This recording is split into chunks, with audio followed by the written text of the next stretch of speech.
cette charte sera signée par tous les candidats et que quels moyens vous avez pour vous assurer que cette charte sera signée par tous les candidats et qu'à l'avenir, dans l'avenir, ils vont respecter leurs engagements?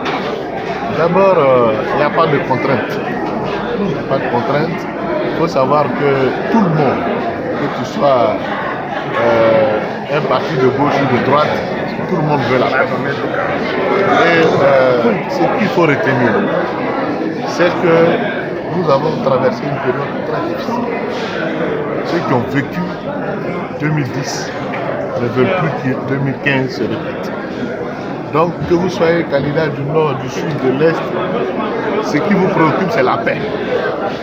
Et vous avez vu qu'aujourd'hui, toute la tendance, c'est de faire une campagne civilisée. De faire en sorte que tous ceux, c'est les programmes contre programmes.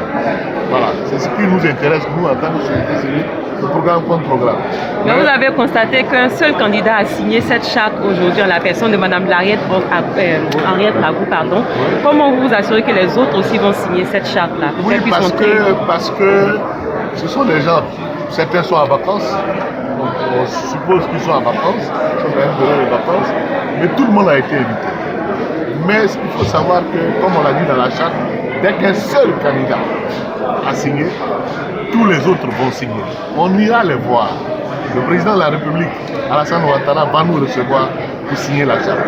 Le Premier ministre Bani va nous recevoir pour signer la charte. Enfin, tous ceux qui seront déclarés candidats vont signer la charte. Pourquoi? Parce qu'on ne veut plus revivre ce qui s'est passé en 2010. Vous avez vu, la cohésion sociale est devenue difficile. Les gens vivent dans des conditions difficiles.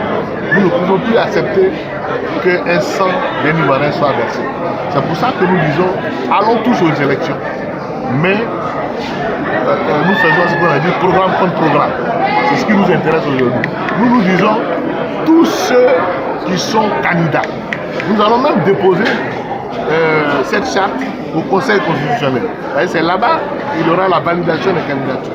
Celui qui aura sa candidature validée va signer la charte. Parce qu'on ne veut plus d'agression en acte, en parole et par action. Voilà le combat que nous menons. Et nous disons, nous inscrivons dans le long terme. Je vous ai dit, demain, 10h, nous rencontrons le président de la CEI qui a décidé à ce que la société civile participe. Nous serons les observateurs. Nous allons aller dans les 5000 bureaux de vote, avoir un représentant là-bas pour suivre comment le processus se passe, comment les consolidations des résultats sont faites et qui a gagné. Et inciter ceux qui n'ont pas gagné à appeler celui qui a gagné. Ça s'est passé au Nigeria, ça s'est passé au Ghana. Il faut que la Côte d'Ivoire soit championne de la démocratie. Il ne faut pas qu'on soit champion seulement de l'économie et du reste. Il faut qu'on soit premier producteur du monde de la démocratie. La Côte d'Ivoire doit s'insérer dans les pays démocratiques.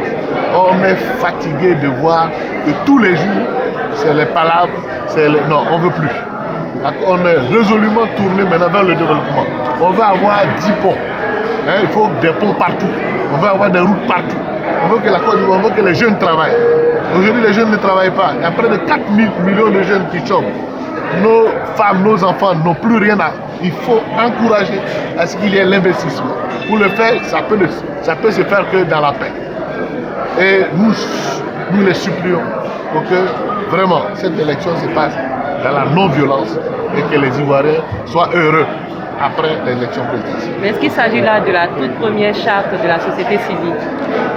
Écoutez, en ce qui nous concerne, c'est la première charte que nous mettons en place. Et nous souhaitons que tous les partis politiques puissent la signer, tous les candidats puissent la signer. C'est la première charte et nous souhaitons vivement, madame, que tous les Ivoiriens adhèrent.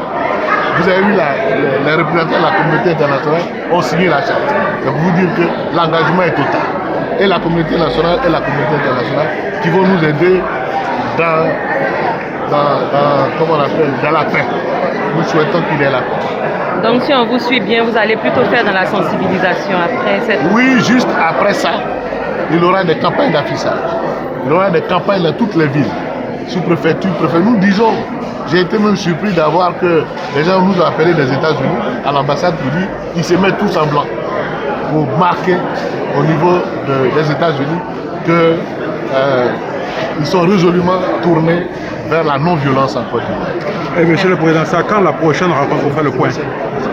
À quand la prochaine rencontre comme celle-là, pour faire le point? Ce que je voulais dire, qui est très important, c'est que le processus ne fait que commencer. Nous allons le faire jusqu'au 25 octobre. Chaque jour qui passera, nous allons poser des actes dans le sens de ramener la paix, d'aller vers les candidats pour leur dire on peut se parler en civilité, mais pas en guerre.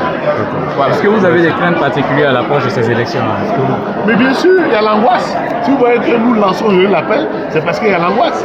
Et nous voulons que les Ivoiriens soient sereins, que tous les Ivoiriens soient sereins et que nous soyons heureux d'aller faire les élections et nous soyons heureux de connaître notre vainqueur et que tous puissions le féliciter comme ce qui s'est passé au Nigeria. Okay. Voilà, donc nous ne voulons plus qu'il y ait des guerres, de contestations inutiles. Voilà.